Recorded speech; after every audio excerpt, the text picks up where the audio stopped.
여러분, 오늘 꼭 알아야 할 뉴스가 있습니다. 어제 환율이 1,520원을 뚫었어요. 글로벌 금융위기 때 이후로 17년 만에 처음입니다. 그리고 외국인 투자자들은 3월 한 달 동안 무려 32조 원어치 한국 주식을 팔아치웠고요. 여기에 미국 연준 파월 의장까지 나서서 의미심장한 발언을 했는데요.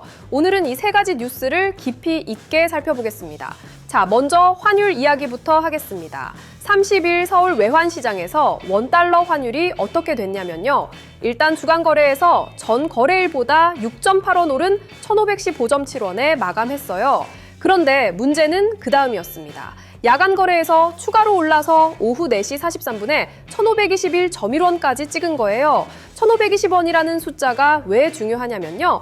이게 글로벌 금융위기 당시인 2009년 3월 이후 약 17년 만에 처음 뚫린 레벨이거든요. 17년이면 정말 오래된 겁니다. 그때가 어떤 시기였냐면 리먼 브라더스가 파산하고 전 세계 금융 시스템이 흔들리던 그때예요. 그 수준의 환율이 지금 다시 나타났다는 건 시장이 그만큼 불안하다는 신호인 거죠. 그러면 대체 왜 이렇게 환율이 뛴 걸까요? 핵심은 중동 사태 확전입니다. 주말 사이에 두 가지 큰 뉴스가 터졌어요. 하나는 미국이 이란에 대한 지상전을 준비하고 있다는 가능성이 거론된 거고요. 또 하나는 예멘 후티 반군이 이스라엘 편에서 공식 참전을 선언한 겁니다. 여기서 잠깐 왜 중동 전쟁이 우리 환율에 영향을 미치는지 설명드릴게요. 중동이 불안해지면 국제 유가가 오릅니다. 실제로 서부 텍사스산 원유, 그러니까 WTI가 배럴당 100달러를 넘어섰고요. 브렌트유는 115달러까지 치솟았어요. 유가가 오르면 인플레이션 우려가 커지겠죠. 인플레이션 우려가 커지면 투자자들이 안전자산인 달러로 몰립니다. 달러가 강해지는 거예요. 실제로 주요 6개국 통화 대비 달러 가치를 나타내는 달러 인덱스가 닷새 연속 올라서 장중에 100선을 넘어섰거든요. 전 세계적으로 달러가 강해지는 상황에서 원화는 상대적으로 더 약해진 거죠. 그런데 환율이 오르면 우리 생활에 어떤 영향이 있을까요? 가장 직접적인 건 수입 물가입니다. 우리나라는 원유를 거의 전량 수입하잖아요. 유가도 오르는데 환율까지 오르면 이중으로 타격을 받는 구조예요. 쉽게 말해서 같은 양의 기름을 사는데 원화를 내야 하는 돈이 훨씬 많아지는 거죠. 구체적으로 계산해보면요. 환율이 1,400원일 때 100달러짜리 원유를 14만 원에 살 수 있었는데요. 1,520원이 되면 15만 2천 원을 내야 합니다. 원유 한 배럴 가격 자체도 올랐는데 환율까지 오르니까 이중고인 거예요. 이게 결국 어디로 가느냐? 주유소 기름값으로 갑니다. 그리고 기름값이 오르면 물류비가 오르고요. 물류비가 오르면 결국 마트에서 사는 물건값까지 올라가는 거죠. 이른바 비용 인플레이션의 전형적인 경로입니다. 특히 걱정되는 건 홍해와 호르무즈 해협이 동시에 봉쇄될 위기에 처해 있다는 점이에요. 후티 반군이 참전하면서 홍해 항로가 위협받고 있고요. 이란과의 전쟁이 확대되면 호르무즈 해협까지 영향을 받을 수 있거든요. 전 세계 원유 수송의 약 20%가 호르무즈 해협을 통과하는데요. 여기가 막히면 유가는 지금보다도 더 뛸 수 있습니다. 환율 전망은 어떨까요? 솔직히 지금 시점에서 단기적으로 환율이 내려갈 요인이 별로 보이지 않습니다. 중동 상황이 진정되지 않는 한 달러 강세 기조는 이어질 가능성이 높고요. 일부 전문가들은 상황이 더 악화되면 1,550원, 심지어 1,600원대까지도 가능하다는 전망을 내놓고 있어요. 체감 환율은 이미 1,580원대라는 분석도 나오고 있습니다. 해외 직구를 하시거나 해외여행을 계획하신 분들은 환율 동향을 면밀히 살펴봐야 할 시점이에요. 자, 환율 이야기에 이어서 증시 상황을 보겠습니다. 외국인 투자자들이 3월 한 달 동안 유가증권 시장에서 순매도한 금액이 얼마인지 아세요? 무려 32조 131억 원입니다. 역대급 투매라는 표현이 나올 만한 수준이에요. 30일 하루만 봐도 외국인은 유가증권 시장에서 2조 1,335억 원어치를 팔았어요. 그전 27일에는 하루에 3조 8,770억 원을 팔아치웠고요. 이게 7거래일 연속 순매도였거든요. 반면에 기관은 8,831억 원, 개인은 8,973억 원을 사들였는데요. 외국인 매도 물량을 다 받아내지 못한 거죠. 결과적으로 코스피는 30일 전장보다 161.57포인트 떨어진 5,277.30에 거래를 마쳤습니다. 3거래일 연속 하락이에요. 한 달 전만 해도 5,600선을 넘봤던 코스피가 순식간에 5,200대까지 밀린 겁니다. 여기서 더 불안한 신호가 있어요. 공매도 장호입니다.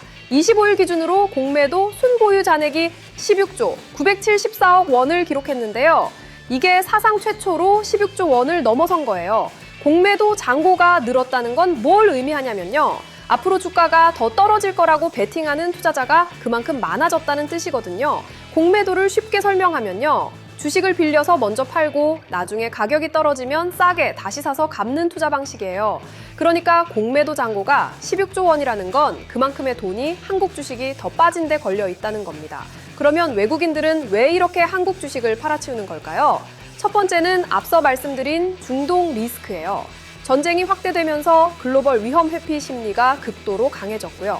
신흥국 시장에서 자금이 빠져나가는 전형적인 패턴이 나타나고 있는 거죠. 한국은 신흥국으로 분류되니까 직격탄을 맞는 겁니다. 두 번째 이유도 있어요. 구글이 인공지능 메모리 사용 효율을 높이는 차세대, 알고리즘인 터보퀀트를 공개했거든요.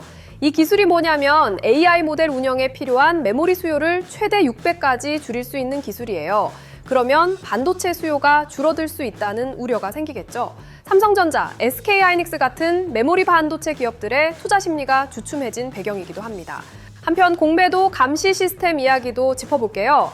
한국거래소가 공매도 중앙점검 시스템 NSDS를 가동한 지 딱 1년이 됐거든요. 이 시스템이 지금까지 76건의 공매도 관련 위반 의심 사항을 적발해서 금융당국에 통보했어요. 공매도가 전면 재개된 이후 전체 공매도 거래 대금은 289조 3,239억 원이었고요.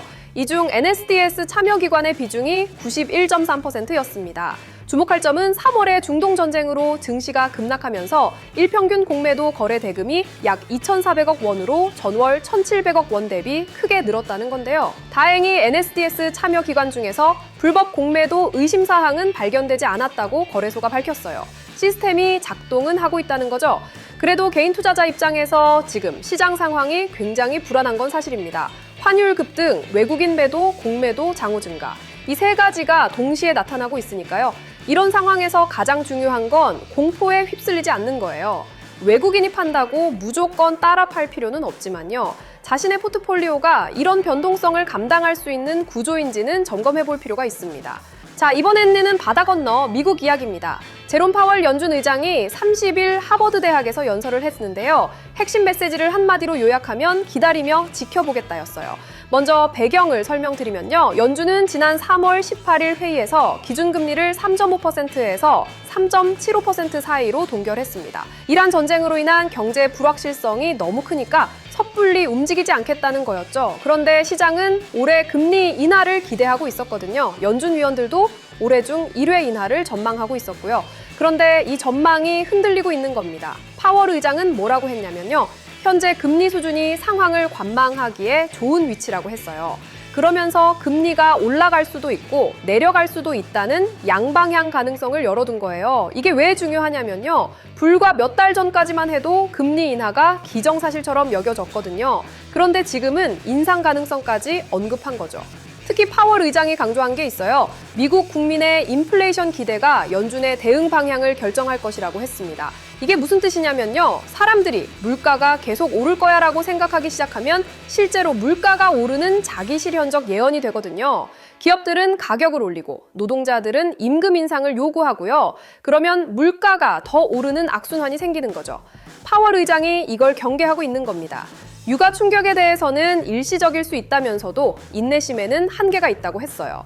번역하면 유가가 잠깐 올랐다가 내리면 굳이 금리를 올릴 필요가 없지만요. 유가 상승이 장기화되면 그때는 행동에 나설 수밖에 없다는 뜻이에요. 실제로 미국 휘발유 가격을 보면요. 3월 18일 기준 갤런당 3.84달러였어요. 한 달 전에는 2.923달러였으니까 92센트. 그러니까 약 31%나 오른 겁니다. 미국 소비자들이 체감하는 물가 상승 압력이 상당하다는 거죠. 그러면 이게 한국에는 어떤 영향을 미칠까요? 핵심은 금리 차이입니다. 미국이 금리를 내리지 않거나 오히려 올리면요. 한미 금리 차이가 벌어지면서 한국에서 미국으로 자금이 이동하는 압력이 커져요. 이건 환율을 더 끌어올리는 요인이 됩니다. 한국은행도 곤란한 상황이에요. 경기를 살리려면 금리를 내려야 하는데요. 금리를 내리면 환율이 더 뛰고 자본 유출이 심화될 수 있거든요. 반대로 금리를 올리면 환율은 방어할 수 있지만요. 대출이자 부담이 커지면서 내수가 더 위축될 수 있어요. 진퇴양난인 거죠. 일부 경제학자들은 이제 올해 연준의 금리 인하가 아예 없을 수도 있다고 말하기 시작했어요. 그렇게 되면 한국은행의 정책 여력은 더 좁아지게 됩니다. 지금 우리가 보고 있는 환율 급등, 외국인 투매가 단기에 끝나지 않을 수 있다는 시나리오인 거죠. 오늘 세 가지 뉴스를 살펴봤는데요. 결국 하나로 연결됩니다. 중동 전쟁 확전이 유가를 끌어올리고요. 유가 상승이 환율과 증시를 동시에 흔들고 있는 거예요. 거기에 미국 연준까지 금리 인하를 미루면서 한국 경제의 대응 여력이 점점 좁아지고 있는 상황입니다. 지금 시점에서 우리가 할 수 있는 건 상황을 정확하게 파악하고 대비하는 거예요. 환율 변동에 민감한 해외 투자, 달러 자산 비중, 그리고 대출 금리 변동 가능성까지 한번 점검해 보시면 좋겠습니다. 오늘 이코노클립이었습니다. 감사합니다.